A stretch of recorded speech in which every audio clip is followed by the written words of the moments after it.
this could be a dangerous situation heading our way. Now, guys, for those of you that live in the area, or rather major cities, would have to be a little, not concerned, but your guard up or your head on a swivel with civil unrest headed this way. So we are seeing more protests throughout the nation because Donald Trump won the presidency and people are acting like children behind this. But still, you should keep your head on the swivel. Now, this is a video on sort of like what to do if you end up in that situation. I have done one before, but this is 2024, so it's going to be a little updated, quick tip video on what to do if you end up in that situation. Now, depending on who you are either going to want to stay away from wearing any Donald Trump paraphernalia, or if you don't care, wear the Donald Trump t-shirt and the hat and the MAGA hat and see what happens next. Now, most cities you can't carry. Like New York City, that's changing here in New York City, by the way. So I'm hoping by the end of this year I can get a full carry, and let's see where that goes. But if you carry every day. Don't pick and choose and be like, well, you know, I carry every day. With the way things are going and with the way the left is behaving, carry every day you go out. You're going outside to get a thing of milk at Walmart, take the gun with you. If you're going to, the city to go celebrate some shit, take it with you. If you can't take it in the venue, make sure you have a lockbox in the car. If you end up in a situation that deteriorates very fast, you're walking in the street and all of a sudden you see a crowd of people headed towards you, do not panic. Look at the crowd and see how they're moving and what they're doing.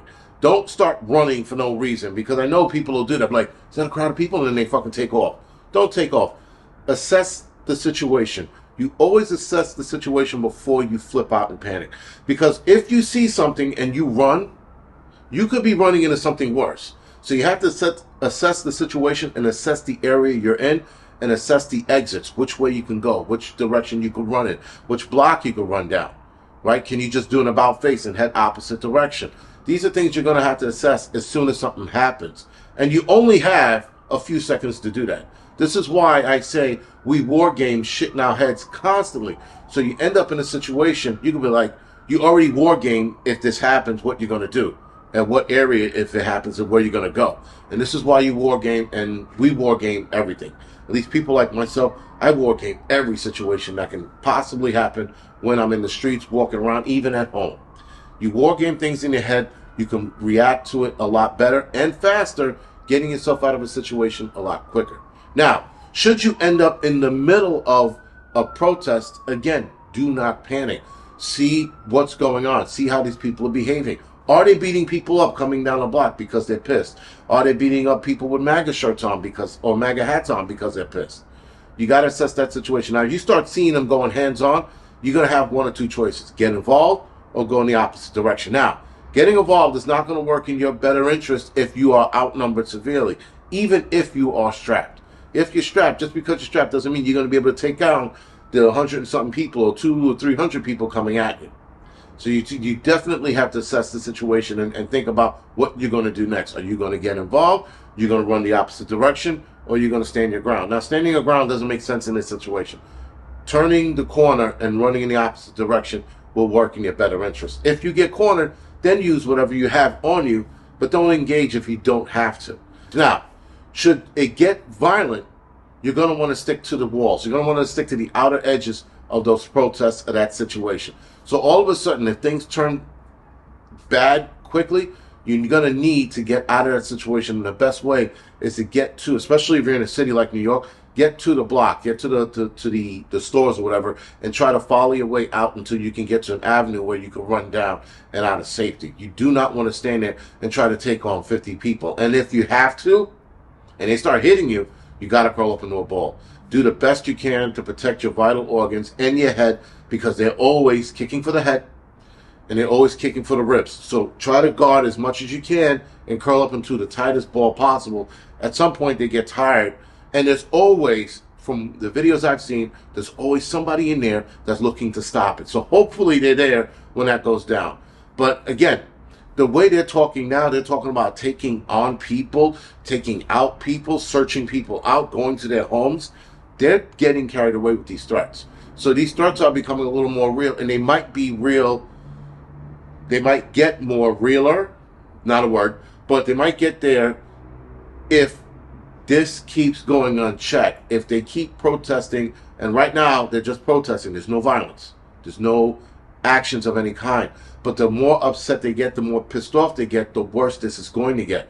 So you're definitely, guys, going to want to have to figure out a situation. Now, the best situation is come closer to the inauguration and the certification of the election, you might just want to stay home, stay out of the cities, stay out of anywhere that's going to get you in harm's way or in danger. Now, if things go sideways again, and you are protecting your organs and you're on the ground, what you can do is fire a round off in the air. That normally clears out a situation very, very fast. So don't try not to hit anyone as best as you can. Fire one round in the air. Normally people will scatter because nobody wants to get shot, not even once. So then once they evacuate, then get the fuck out of the area, right? If you have to, your car's an option, if you know what I mean. Especially if you're surrounded and they're not letting you go, do what you got to do to get out of the situation.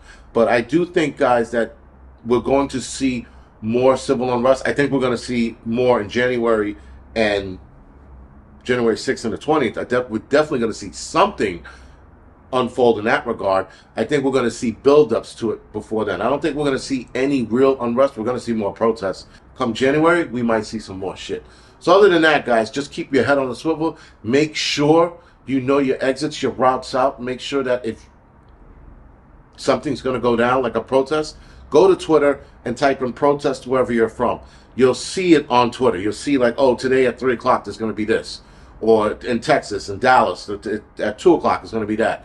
Just try to keep yourself as informed as you possibly can as well. Twitter, I found, is the best way because they're like spot on. And Instagram is getting better too. So like you could type in, Los Angeles protests today, and it'll show you what's going on for the day. And they'll take you to certain accounts that'll let you know when it's starting, where it's going to start, so that you can keep informed to what's going on so that you don't end up in the middle of some shit. But if you do, guys, try to come up with an exit strategy and try to protect your organs if you wind up on the ground. Try not to get on the ground, but if you do, protect your organs as best as possible. And if you can, let one go and watch everybody scatter and get the fuck out of there if you can. Other than that, guys, this is the Angry Prepper. Thank you for watching the Angry Prepper channel.